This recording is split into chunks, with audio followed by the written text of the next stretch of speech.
ಎಲ್ಲರಿಗೂ ನಮಸ್ತೆ. ನನ್ನ ಕತೆ ನಿಮ್ಮ ಜೊತೆ ಇಂತಿ ನಿಮ್ಮ ತೀರ್ಥಶಿವು ಎನ್ನುವ ನನ್ನ ಯೂಟ್ಯೂಬ್ ಚಾನಲ್ಗೆ ನಿಮ್ಮೆಲ್ಲರಿಗೂ ಹೃತ್ಪೂರ್ವಕ ಸ್ವಾಗತ. ನಾನು ನಿಮ್ಮ ತೀರ್ಥಶಿವು. ನಾನೇ ಬರೆದಿರುವ ಮನಸ್ಸಲ್ಲಿ ಚೂರು ಜಾಗ ಬೇಕಿದೆ ಕಥೆಯ ಮುಂದುವರೆದ ಭಾಗವಿದು.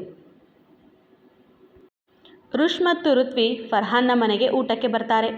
ನಿವಿಯನ್ನು ನೋಡಿದ ಕೂಡಲೇ ಋತ್ವಿಗೆ ಅರಿವಾಗಿತ್ತು ಅವಳು ಖುಷಿಯಾಗಿಲ್ಲ ಅಂತ. ಅದಕ್ಕೆ ಮನೆ ನೋಡುವ ನೆಪದಲ್ಲಿ ಅವಳನ್ನು ಟೆರೆಸ್ಗೆ ಕರೆದುಕೊಂಡು ಬಂದು, ಈಗ ನಿನ್ನ ಸಮಸ್ಯೆ ಏನು ಅಂತ ಹೇಳು ಅತ್ತಿಗೆಮ್ಮ, ನೀನಂತೂ ಇಲ್ಲಿ ಚೆನ್ನಾಗಿಲ್ಲ ಅನ್ನೋದು ನನಗೆ ಗೊತ್ತು ಎಂದರೆ, ಹಾಗೆಲ್ಲ ಏನಿಲ್ಲ ಋತ್ವಿ, ನಾನು ತುಂಬ ಚೆನ್ನಾಗಿ ಎನ್ನುವಾಗಲೇ ನಿವಿಯ ಮಾತನ್ನು ತಡೆದು, ಅದನ್ನೇ ನನ್ನ ಮುಖ ನೋಡಿಕೊಂಡು ಹೇಳು ಎನ್ನುತ್ತಾಳೆ ಋತ್ವಿ. ಒಂದೆರಡು ನಿಮಿಷ ಋತ್ವಿಯ ಮುಖ ನೋಡಿದ ನಿವಿ ಒಡನೆಯೇ ಅವಳನ್ನು ಅಪ್ಪುತ್ತಾ, ಇಲ್ಲ ಋತ್ವಿ, ನಾನು ಚೆನ್ನಾಗಿಲ್ಲ, ನನಗೆ ಈ ಮನೆ ಒಂಥರ ಜೈಲಿದ್ದ ಹಾಗೆ ಕಣೆ, ನನ್ನನ್ನು ಇಲ್ಲಿಂದ ಕರ್ಕೊಂಡು ಹೋಗು, ಮೊದಲಿದ್ದ ಹಾಗೆ ನಾವಿಬ್ಬರೇ ಇರೋಣ ಎಂದು ಕಣ್ಣೀರು ಹಾಕಿದರೆ, ಅವಳ ಮಾತನ್ನು ಕೇಳಿ ಆಘಾತದಲ್ಲಿ ನಿಲ್ಲುವ ಋತ್ವಿಯ ಕಣ್ಣೆದುರು ಬಂದದ್ದು ಅವಳನ್ನು ಕಾಪಾಡುವ ಋಷ್ನ ಮುಖ. ಬಿಡ್ತಾನ ಅವನು ಇವಳನ್ನು? ಬೇಡ ಋತ್ವಿ, ನಮಗೆ ಇವ್ರು ಯಾರೂ ಬೇಡ ಕಣೆ, ನಾವು ಮೊದಲು ಹೇಗಿದ್ವೋ ಹಾಗೇ ಇದ್ದು ಬಿಡೋಣ, ನನಗೆ ನೀನು ನಿಂಗೆ ನಾನು ಅಂತ. ಭೂಮಿ ಮೇಲೆ ಅನಾಥರಾಗಿ ಹುಟ್ಟಬಾರ್ದು ಕಣೆ, ನಮ್ಮನ್ನು ತುಂಬ ಕೀಳಾಗಿ ನೋಡ್ತಾರೆ. ನಾವು ಮನುಷ್ಯರು, ನಮಗೂ ಒಂದು ಮನಸ್ಸಿದೆ ಅಂತಲೇ ನೋಡಲ್ಲ. ಯಾರದ್ದೋ ತೆವಲಿಗೆ ನಮ್ಮನ್ನು ಹೆತ್ತು ಎಸೆದು ಹೋದರೆ ಅದರಲ್ಲಿ ನಮ್ಮ ತಪ್ಪೇನಿದೆ ಹೇಳು? ಅಷ್ಟೇ ಅಲ್ಲ ಋತ್ವಿ, ಮೇಲ್ನೋಟಕ್ಕೆ ಒಳ್ಳೆಯರಂತೆ ಕಾಣುವ ಸಾಧು ಸಜ್ಜನರ ಹಾಗೆ ಕಾಣುವ ವ್ಯಕ್ತಿಗಳು ಹೆಂಡತಿಯರನ್ನು ಒಳಗೊಳಗೆ ಕುಯ್ಯುತ್ತಾರೆ ಅನ್ನೋದನ್ನು ಕೇಳಿದ್ದೆ. ಆದರೆ ಅದು ನನ್ನ ಜೀವನದಲ್ಲೇ ನಿಜವಾಗಿ ಬಿಡ್ತು. ಈಗ ಯಾವ ಮಾತು ಬೇಡ, ನಾನು ನನ್ನ ಗಂಡನನ್ನು, ಆ ಡಾಕ್ಟರ್ ಫರ್ಹಾನ್ನ ಬಿಡ್ತೀನಿ, ನೀನು ಕೂಡ ಋಷಿ ಅಣ್ಣನನ್ನು ಬಿಡು, ಮೊದಲಿನಂತೆ ನಾವಿಬ್ಬರೇ ಇರೋಣ ಎನ್ನುತ್ತಾಳೆ ನಿವಿ. ಇದೇ ಮಾತನ್ನು ನೀನು 10 ದಿನಗಳ ಮೊದಲು ಹೇಳಿದರೆ ನಾನು ಖುಷಿಯಾಗಿ ಕುಣಿಯುತ್ತಾ ಒಪ್ಪಿಕೊಂಡು ಬಿಡ್ತಿದ್ದೆ. ನಾವು ಮೊದಲಿನಂತೆ ಇರಬಹುದಿತ್ತು. ಹೇಗೋ 9 ತಿಂಗಳು ಅಲ್ಲಲ್ಲ 8 ತಿಂಗಳು ಕೆಲಸ ಮಾಡಿ ನಿನ್ನ ಅಣ್ಣನ ಹಂಗಿನಿಂದ ಮುಕ್ತಿ ಪಡೆಯುತ್ತಿದ್ದೆ. ಆ ನೀಲೇಶ್ ಹತ್ತಿರ ಹೋಗಿ ಮತ್ತೆ ಈ ಮೆಂಟಲ್ ಹತ್ತಿರ ಸಿಕ್ಕಿ ಬೀಳ್ತಾ ಇರಲಿಲ್ಲ. ಆದರೆ ಈಗ ಹಾಗೆ ಆಗಲ್ಲ. ನಾನು ನಿನ್ನ ಅಣ್ಣನಿಗೆ 1 ಕೋಟಿ ಕೊಡಬೇಕು, ಅಥವಾ ಅವರ ಲವರ್ ಸದ್ವಿನಿ ಬರುವವರೆಗೂ ಅವರ ಕಣ್ಣೆದುರೇ ಇರಬೇಕು ಎಂದು ಮನದಲ್ಲೇ ನುಡಿದ ಋತ್ವಿ, ಯಾಕಕ್ಕ, ಏನಾಯಿತು? ಯಾಕೆ ಹೀಗೆಲ್ಲ ಅಳ್ತಾ ಇದೆಯಾ? ಪ್ಲೀಸ್ ನೀನು ಅಳು ನಿಲ್ಲಿಸು, ಏನಾಯಿತು ಹೇಳು, ನಾನು ನಿನ್ನ ಪ್ರಾಬ್ಲಮ್ ಸಾಲ್ವ್ ಮಾಡ್ತೀನಿ ಎಂದು ಋತ್ವಿ ಸಮಾಧಾನ ಮಾಡಲು ನೋಡಿದರೆ, ಇಲ್ಲ ಋತ್ವಿ, ಇದು ಸಾಲ್ವ್ ಆಗುವ ಸಮಸ್ಯೆ ಅಲ್ಲ. ಫರ್ಹಾನ್ಗೆ ನಾನಂದರೆ ಇಷ್ಟವಿಲ್ಲ. ನನ್ನನ್ನು ನಡತೆಗೆಟ್ಟ ಹೆಣ್ಣನ್ನು ನೋಡೋ ಹಾಗೆ ನೋಡ್ತಾರೆ, ವ್ಯಂಗ್ಯವಾಗಿ ಮಾತಾಡ್ತಾರೆ. ನೋಡೋಕೆ ಮಾತ್ರ ಪಾಪದವರು ಈ ಫರ್ಹಾನ್. ಜೊತೆಯಲ್ಲೇ ಇದ್ದುಕೊಂಡು ಹಿಂಸೆ ಕೊಡ್ತಾರೆ ನನಗೆ. ಅವರ ಅಮ್ಮನಿಗೂ ನಾನು ಅಂದರೆ ಇಷ್ಟ ಇಲ್ಲ. ಅನಾಥೆ, ಕುರೂಪಿ, ವರದಕ್ಷಿಣೆ ಕೊಡಲಿಲ್ಲ ಅಂತೆಲ್ಲ ಮನೆಗೆ ಬಂದವರ ಮುಂದೆ ಚುಚ್ಚಿ ಮಾತಾಡ್ತಾರೆ ಎಂದು ನಿವಿ ಅಳುವಾಗ ಇವಳಿಗೂ ದುಃಖ ತಡೆಯಲಾಗದೆ ಅವಳನ್ನೇ ಗಟ್ಟಿಯಾಗಿ ಅಪ್ಪಿ ಜೋರಾಗಿ ಅಳಲು ಶುರು ಮಾಡುತ್ತಾಳೆ.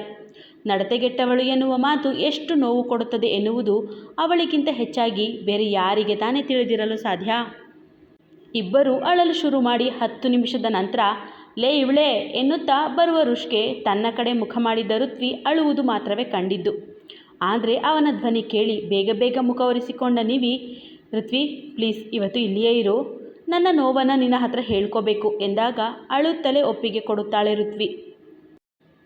ತನ್ನೆದುರು ತಲೆ ತಗ್ಗಿಸಿ ಹೋಗುವ ನಿವಿಯ ಕಡೆಗೆ ನೋಡಲೇ ಇಲ್ಲ ಋಷ್. ಅವನ ಕಣ್ಣಿದ್ದದ್ದು ಋತ್ವಿಯ ಮೇಲಷ್ಟೇ. ಲೇ ಇವಳೇ, ಯಾಕೆ ಅಳ್ತಾ ಇದೆಯಾ? ಓ, ನಮ್ಮಿಬ್ಬರ ನಡುವಿನ ವಿಚಾರವನ್ನು ನಿವಿಗೆ ಹೇಳಿದ್ಯಾ? ಅಂದರೆ 1 ಕೋಟಿಯ ಡೀಲಿಂಗ್ನ? ಅದಕ್ಕೆ ಅವಳು ನನ್ನ ಜೊತೆ ಮಾತನಾಡದೆ ಹೋಗಿದ್ದ? ಹೇಳಬೇಡ ಅಂತ ನಾನು ಹೇಳಿದ್ದೆ ತಾನೇ, ಮತ್ತ್ಯಾಕೆ ಹೇಳಿದೆ ನೀನು? ಇರು, ನೀನು ಆ ಸೆಕ್ಸ್ ಸೈಕೋನ ಮದುವೆ ಆಗೋಕ್ಕೆ ಹೋಗಿದ್ದೆ ಅಲ್ವಾ? ಅವನು ಹೇಳೋದಕ್ಕೆ ಕೋತಿ ಥರ ಒಪ್ಪಿಗೆ ಕೊಟ್ಟು ಎದರಿ ಸಾಯ್ತಾ ಇದೆಯಲ್ವಾ? ಅದನ್ನು ಹೋಗಿ ಹೇಳಿ ಬರ್ತೀನಿ ಎನ್ನುವ ಋಷ್ನನ್ನೇ ನೋಡುತ್ತಾ, ಮಳ್ಳನ ಹಾಗಿರುವ ಫರ್ಹಾನ್ ಅಣ್ಣನಿಗಿಂತ ಇವನೇ ಎಷ್ಟೋ ಮೇಲು ಎಂದುಕೊಳ್ಳುತ್ತಲೇ ಅವನ ನಡುವಿನ ಸುತ್ತ ಕೈ ಹಾಕಿ ಅವನೆದೆಗೆ ಒರಗಿದ ಋತ್ವಿ ತನ್ನ ಅಳು ಜೋರು ಮಾಡಿದಾಗ ಗಾಬರಿ ಬಿದ್ದ ಋಷ್. ಲೇ ಇವಳೇ, ಋತ್ವಿ ಏನಾಯ್ತೇ? ಯಾಕೆ ಹೀಗೆ ಅಳ್ತಾ ಇದೆಯಾ? ಅದೇನಾಯಿತು ಹೇಳೇ? ಏನಾದರೂ ಹೆಲ್ತ್ ಪ್ರಾಬ್ಲಮಾ? ಮನೆಗೆ ಹೋಗೋಣ? ಅಯ್ಯೋ ಮಾತಾಡೇ ಇವಳೇ.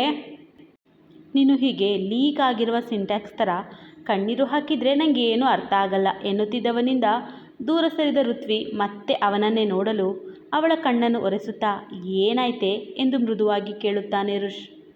ಅವನಿಗೆ ಉತ್ತರಿಸದೆ ಮೂಗನ್ನು ಸೊರ ಮಾಡುವ ಋತ್ವಿ ನೇರವಾಗಿ ಅವನ ಪ್ಯಾಂಟ್ ಜೇಬಿಗೆ ಕೈ ಹಾಕಿ ಕರ್ಚಿಫ್ ತೆಗೆದು ಮೂಗನ್ನು ಒರೆಸಿದರೆ ರುಷ್ನ ಕಣ್ಗೋಲಿಗಳು ಮೊಟ್ಟೆ ಗಾತ್ರವೇ ಆಗಿ ಹೋಗಿತ್ತು.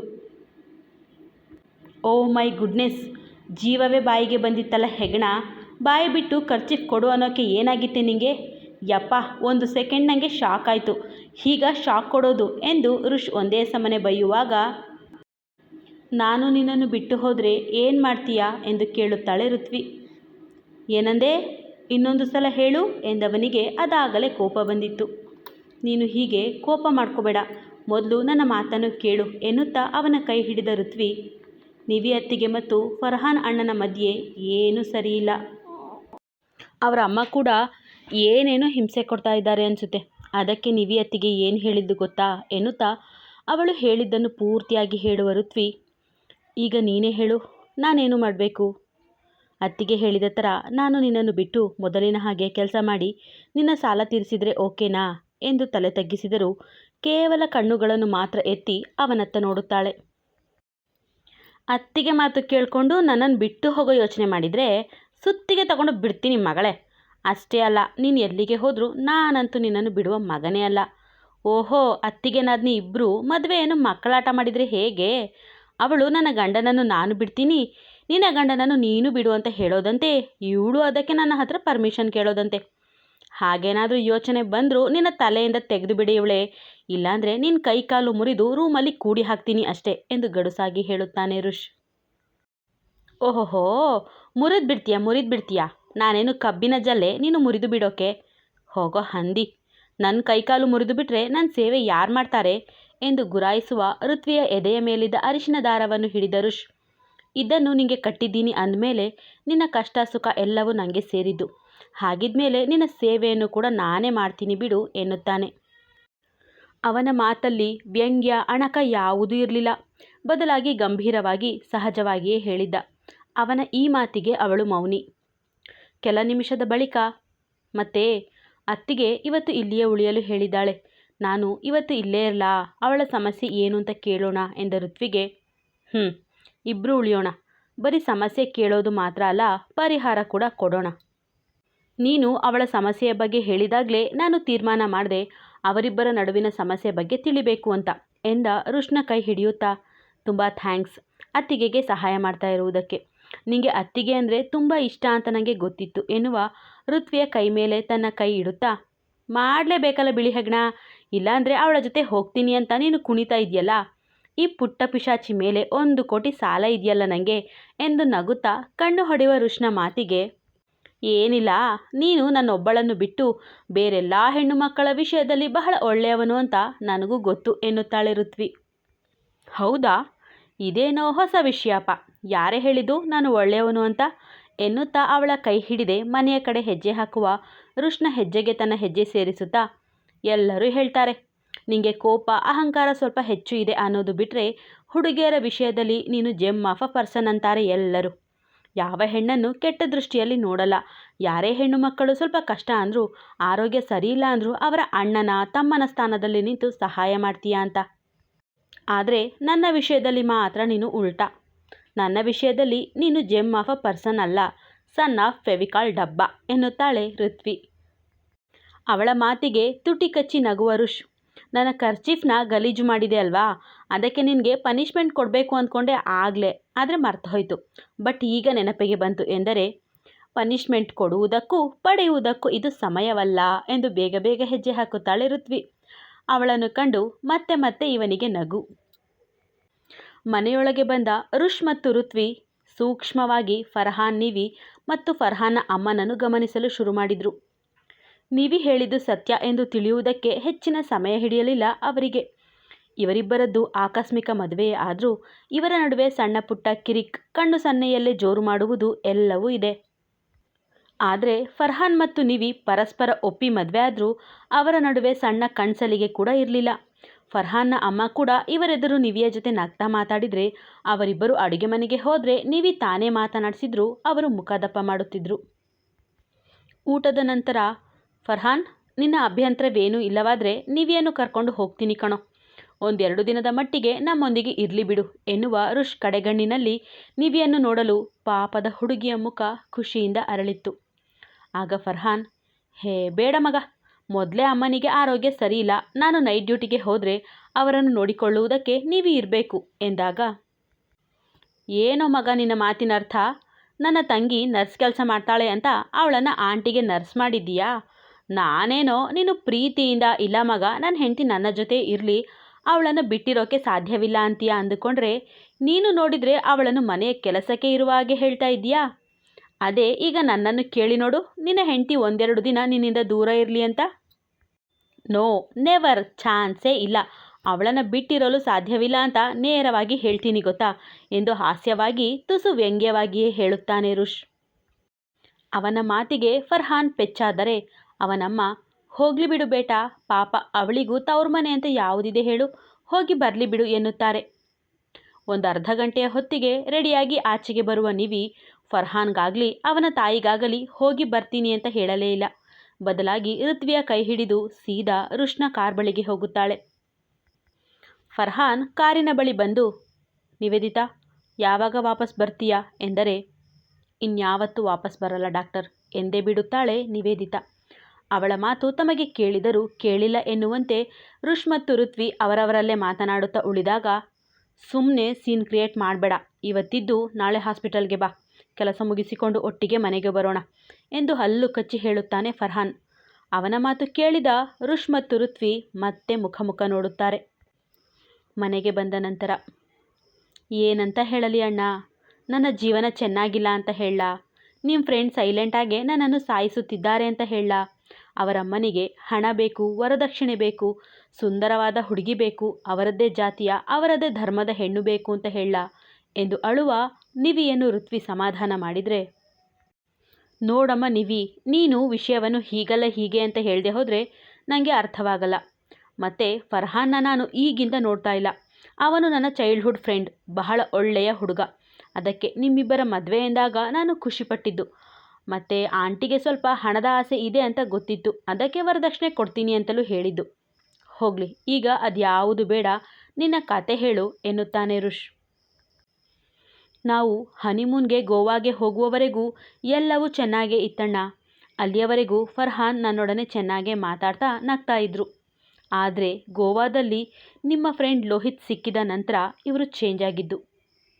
ಲೋಹಿತ್ಗೂ ನನಗೂ ಏನು ಸಂಬಂಧ ಅಂತ ನೋಡ್ತಾ ಇದ್ದೀರಾ ಎನ್ನುತ್ತಾ ಅವನು ತನಗೆ ಪರಿಚಯವಾಗಿದ್ದು, ಅವನು ತನ್ನೊಂದಿಗೆ ಚಾಟಿಂಗ್ ಮಾಡಿದ್ದು, ಫ್ಲರ್ಟ್ ಮಾಡಿದ್ದು, 2-3 ಬಾರಿ ಅವರಿಬ್ಬರು ಒಟ್ಟಿಗೆ ಕಾಫಿ ತಿಂಡಿ ಮಾಡಿದ್ದು, ಕೊನೆಗೆ ಫರ್ಹಾನ್ ಸ್ವತಃ ಎಚ್ಚರಿಸಿದ್ದು, ಬಳಿಕ ನಿವಿ ಲೋಹಿತ್ನಿಂದ ದೂರ ಆಗಿದ್ದು ಎಲ್ಲವನ್ನು ಹೇಳುತ್ತಾಳೆ. ಆ ಲೋಹಿತ್ ಅದೇನೇನು ಹೇಳಿ ಹೋದ ಗೊತ್ತಿಲ್ಲ. ಇವರು ಏಕಾಏಕಿ ನನ್ನೊಂದಿಗೆ ಮಾತು ಬಿಟ್ಟರು. ನಾನೇ ಮಾತನಾಡಿಸಿದ್ರು. ಹ್ಞೂ ಏನೂ ಇಲ್ಲ, ಗೋವಾಗೆ ಹೋಗಿದ್ದಷ್ಟೇ, ಮತ್ತೇನೂ ಇಲ್ಲ. ಬುಕ್ ಮಾಡಿದ ಹೋಟೆಲ್ನಿಂದ ಆಚೆಗೆ ಹೋಗಲಿಲ್ಲ ನಾವು.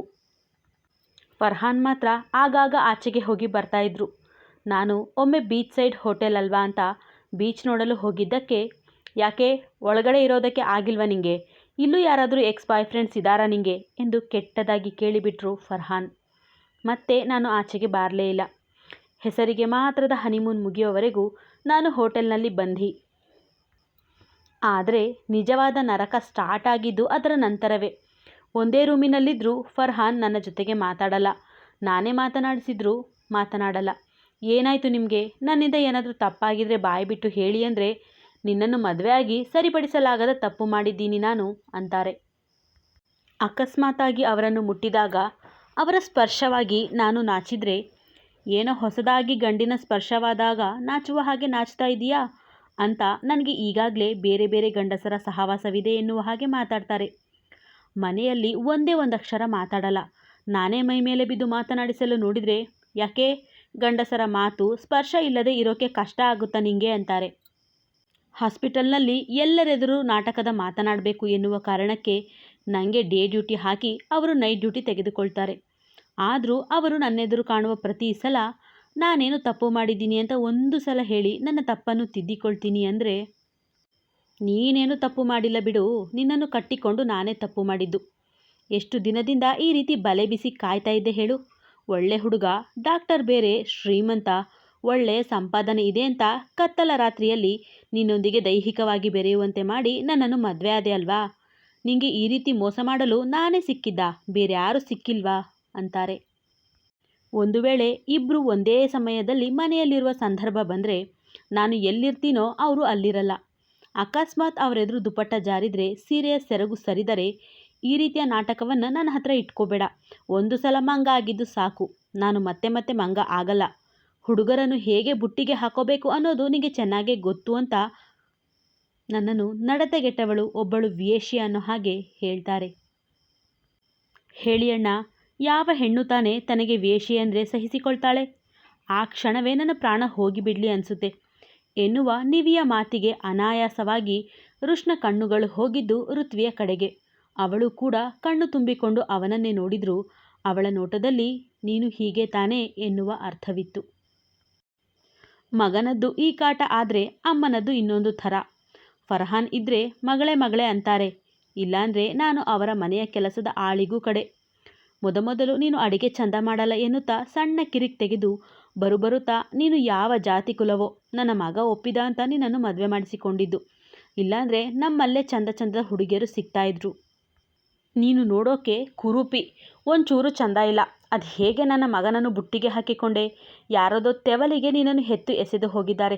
ಅದೆಷ್ಟು ಜನರ ಭಿಕ್ಷೆಯಲ್ಲಿ ಬೆಳೆದಿದೆಯಾ ಯಾರಿಗೆ ಗೊತ್ತು ಅನ್ನೋದು. ನಿನ್ನಿಂದ ಒಂದು ಪೈಸೆಯ ಆದಾಯ ಇಲ್ಲ. ಅದಕ್ಕೆ ನಿನ್ನ ಸಂಪಾದನೆ ತಂದು ನನ್ನ ಕೈಗೆ ಕೊಡು. ನನ್ನ ಮಗ ಒಬ್ಬ ಸರಿ ಇದ್ದಿದ್ರೆ ಒಳ್ಳೆ ಶ್ರೀಮಂತರ ಹೆಣ್ಣನ್ನು ಅವನಿಗೆ ಮದುವೆ ಮಾಡ್ತಿದ್ದೆ.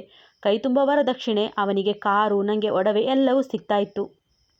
ಆದರೆ ನಿನ್ನಂಥ ಗತಿ ಇಲ್ಲದ ದರಿದ್ರವನ್ನು ಮದುವೆಯಾಗಿ ಏನೂ ಸಿಗಲಿಲ್ಲ ಅವನಿಗೆ. ಹೀಗೆ ನಾನು ಮನೆಯಲ್ಲಿ ಅವರೆದುರು ಇರುವ ಪ್ರತಿ ಕ್ಷಣ ಹಂಗಿಸಿ ಮಾತಾಡ್ತಾರೆ.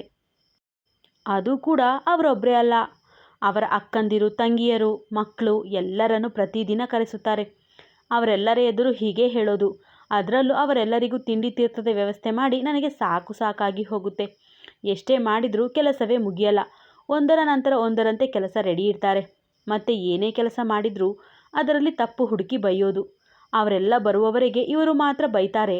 ಅವರೆಲ್ಲ ಬಂದ ನಂತರ ಎಲ್ಲರೂ ಹಂಗಿಸಿ ಚುಚ್ಚಿ ಮಾತಾಡಿ ನನಗೆ ಬೈತಾರೆ. ನನಗಂತೂ ಎಲ್ಲವೂ ಸಾಕಾಗಿ ಹೋಗಿದೆ. ಫರ್ಹಾನ್ ಹತ್ರ ಹೇಳಿದರೆ ನಾನು ಆತ್ಮಹತ್ಯೆ ಮಾಡಿಕೊಳ್ತೀನಿ ಅಂತ ಅವರ ಅಮ್ಮ ನನಗೆ ಬೆದರಿಕೆ ಹಾಕಿದ್ರು. ನಾನೇನು ಹೆದರಿಲ್ಲ. ಸತ್ರೆ ಸಾಯ್ಲಿ ಅಂತ ಫರ್ಹಾನ್ಗೆ ಹೇಳೋಣ ಎಂದುಕೊಂಡ್ರೆ ಆತ ನನ್ನ ಮುಖವನ್ನೇ ನೋಡಲ್ಲ. ನನ್ನೊಂದಿಗೆ ಮಾತು ಕೂಡ ಆಡೋದೇ ಇಲ್ಲ. ಸಿಗುವ ಒಂದು ದಿನ ರಜೆಯಲ್ಲಿ ಕೂಡ ಆಸ್ಪತ್ರೆಗೆ ಹೋಗ್ತಾರೆ. ಯಾಕೆ ಹೀಗೆ ಮಾಡ್ತೀರಾ? ನನಗೆ ನಿಮ್ಮೊಂದಿಗೆ ಮಾತನಾಡಬೇಕು ಅಂದರೆ ನಿನ್ನ ಜೊತೆ ಮಾತಾಡೋಕ್ಕೆ ಇಷ್ಟ ಇಲ್ಲ. ನಿನ್ನ ಮುಖ ನೋಡೋಕ್ಕೆ ಅಸಹ್ಯ ಆಗುತ್ತೆ. ಅದಕ್ಕೆ ನಿನ್ನೆದುರು ಇರುವ ಬದಲು ಆಸ್ಪತ್ರೆಗೆ ಹೋಗ್ತೀನಿ ಅಂತಾರೆ. ಒಟ್ಟಿನಲ್ಲಿ ನನಗೆ ಈ ಅಮ್ಮ ಮಗನಿಂದ ನೆಮ್ಮದಿ ಇಲ್ಲ. ಇಡೀ ದಿನ ಮನೆಯಲ್ಲಿ ಹೈರಾಣಾಗಿ ಹಾಸ್ಪಿಟಲ್ಗೆ ಹೋಗಬೇಕು. ಅಲ್ಲಿಂದ ಬಂದು ಒಂದು ನಿಮಿಷವೂ ರೆಸ್ಟ್ ಮಾಡುವ ಹಾಗಿಲ್ಲ. ಫರ್ಹಾನ್ ನೈಟ್ ಕೆಲಸಕ್ಕೆ ಹೋಗೋದ್ರಿಂದ ರಾತ್ರಿ ಇಡೀ ಅವರ ಅಮ್ಮನ ಕಾಲು ಒತ್ತುತ್ತಾ ಸೇವೆ ಮಾಡಬೇಕು. ಒಟ್ಟಿನಲ್ಲಿ ಅದು ಮನೆ ಅಲ್ಲ, ಜೈಲು. ದೈಹಿಕವಾಗಿ ಏನೇ ಹಿಂಸೆ ಕೊಟ್ಟರೂ ಸಹಿಸಬಹುದು, ಆದರೆ ಮಾನಸಿಕ ಹಿಂಸೆಯನ್ನು ಸಹಿಸೋಕೆ ಆಗಲ್ಲ. ದಯವಿಟ್ಟು ನನಗೆ ಆ ಅಮ್ಮ ಮಗನಿಂದ ಬಿಡುಗಡೆ ಕೊಡಿಸಿ ಅಣ್ಣ ಎಂದು ನಿವಿ ಬಿಕ್ಕಳಿಸಿ ಅಳುವಾಗ ಋತ್ವಿ ಕೂಡ ಕಣ್ಣು ತುಂಬಿಕೊಳ್ಳುತ್ತಾಳೆ. ನಿವಿಯ ಕಣ್ಣೊರೆಸುವ ರುಷ್, ನಿನ್ನ ಸಂಸಾರವನ್ನು ಸರಿ ಮಾಡೋದು ನನ್ನ ಜವಾಬ್ದಾರಿ. ತಂಗಿಯ ಮದುವೆ ಮುಗಿದ ಕೂಡಲೇ ಅವಳನ್ನು ದೂರ ಮಾಡುವ ಅಣ್ಣನಲ್ಲ ನಾನು. ನೀನೇನು ಯೋಚನೆ ಮಾಡಬೇಡ, ಈಗ ಹೋಗಿ ರೆಸ್ಟ್ ಮಾಡು ಎಂದು ಅವಳನ್ನು ಮನೆಯೊಳಗೆ ಕಳುಹಿಸಿ ಅವಳೊಂದಿಗೆ ಹೋಗುತ್ತಿದ್ದ ಋತ್ವಿಯನ್ನು ತಡೆದು, ನಾನೀಗ ಆಚೆಗೆ ಹೋಗ್ತೀನಿ ಕಣೆ, ಬರುವಾಗ ಎಣ್ಣೆ ಹಾಕ್ಕೊಂಡೇ ಬರ್ತೀನಿ. ನೀನು ನೆನ್ನೆ ಮಾಡಿದ ಹಾಗೆ ಮಾಡಬೇಡ, ಅದಕ್ಕೆ ಮೊದಲೇ ಹೇಳ್ತಾ ಇದ್ದೀನಿ ಎನ್ನುವ ರುಷ್ಗೆ, ಏನಾದರೂ ಮಾಡ್ಕೊ, ನಾನಿವತ್ತು ಅತ್ತಿಗೆ ಜೊತೆ ನಿದ್ರೆ ಮಾಡೋದು ಎನ್ನುತ್ತಾಳೆ ಋತ್ವಿ. ಮಾಡಿಸ್ತೀನಿ, ಅತ್ತಿಗೆ ಜೊತೆ ಇರೋಕೆ ನಿನ್ನನ್ನು ಮದುವೆ ಆಗಿಲ್ಲ ನಾನು. ಲೋಹಿತ್ಗೂ ಫರ್ಹಾನ್ಗೂ ಎಣ್ಣೆ ಹಾಕಿಸಿ ಮ್ಯಾಟರ್ ಏನು ಅಂತ ತಿಳ್ಕೊಂಡು ಬಂದು ನಿನಗೆ ಹೇಳ್ತೀನಿ. ನೀವೇ ಲೈಫ್ ಸರಿ ಮಾಡಬೇಕು ಅಂದರೆ ನಾನು ರಾತ್ರಿ ಬಂದಾಗ ನೀನೇ ಬಾಗಿಲು ತೆಗಿಬೇಕು. ಮತ್ತು ಇದೇ ಸೀರೆಯಲ್ಲಿರಬೇಕು. ಬಳೆಗಳು ಕೂಡ ಹೀಗೆ ಇರಬೇಕು. ಮತ್ತು ನಮ್ಮ ರೂಮಿಗೆ ಬರಬೇಕು, ಗೊತ್ತಾಯ್ತಾ? ಇಲ್ಲಾಂದರೆ ನೀವಿ ಮತ್ತು ಫರ್ಹಾನ್ ಜೀವನ ಗೋವಿಂದ ಅಷ್ಟೇ ಎಂದ ರುಷ್ನ ಮಾತಿಗೆ ಇವಳು ಹುಬ್ಬು ಬೆಸೆದು ನಿಂತರೆ, ಬರ್ಲಾ ಬಾಯ್ ಕಣೆ ಇವಳೆ ಎಂದು ಮುಂದೆ ಹೋದವನು ವಾಪಸ್ ಬಂದು, ಇನ್ನೊಂದು ವಿಷಯ ಹೇಳೋದು ಮರೆತೆ ಏನೆಂದರೆ ಎನ್ನುತ್ತಾ ಅವಳನ್ನು ನೋಡಲು ಅವಳು ಕೂಡ ಏನೆಂದು ಹುಬ್ಬು ಹಾರಿಸಿ ಕೇಳಿದಾಗ, ಆ ವಿಷಯ ಮರೆತೆ ಅಂತ ಹೇಳಿದ್ನಲ್ಲ, ಮರೆತ ವಿಷಯವನ್ನು ಇನ್ನು ಹೇಗೆ ಹೇಳೋದು ಎನ್ನುತ್ತಾ ಪಟ್ಟನೆ ಅವಳ ಕೆನ್ನೆಗೆ ತುಟಿ ಒತ್ತಿ ಓಡಿದ್ದ. ಕಥೆ ಮುಂದುವರಿಯುವುದು. ಗಡಿಗೆಸಿದ್ದ ಒಳಗೆ ಮೆದ್ದ ಅನ್ನೋ ಹಾಗೆ ಫರ್ಹಾನ್ನಂಥವರು ಅವನ ಅಮ್ಮನಂಥವರು ಇರ್ತಾರೆ. ಹೊರ ಜಗತ್ತಿಗೆ ಒಳ್ಳೆಯವರೇ ಆದರೂ ಒಳಗೊಳಗೆ ಹೀಗೆ ಮಾಡ್ತಾರೆ ಅಲ್ವಾ? ಎಂದಿನಂತೆ ನಿಮ್ಮ ಪ್ರೋತ್ಸಾಹದ ನಿರೀಕ್ಷೆಯಲ್ಲಿ ಕತೆ ಮತ್ತು ಸಂಚಿಕೆ ಇಷ್ಟ ಆಗ್ತಿದ್ರೆ ಲೈಕ್ ಮಾಡಿ, ಕಮೆಂಟ್ ಮಾಡಿ, ಶೇರ್ ಮಾಡೋದನ್ನು ಮರಿಬೇಡಿ. ಹಾಗೆ ಸಬ್ಸ್ಕ್ರೈಬ್ ಆಗಿ ಕತೆ ಕೇಳಿ. ಧನ್ಯವಾದಗಳು.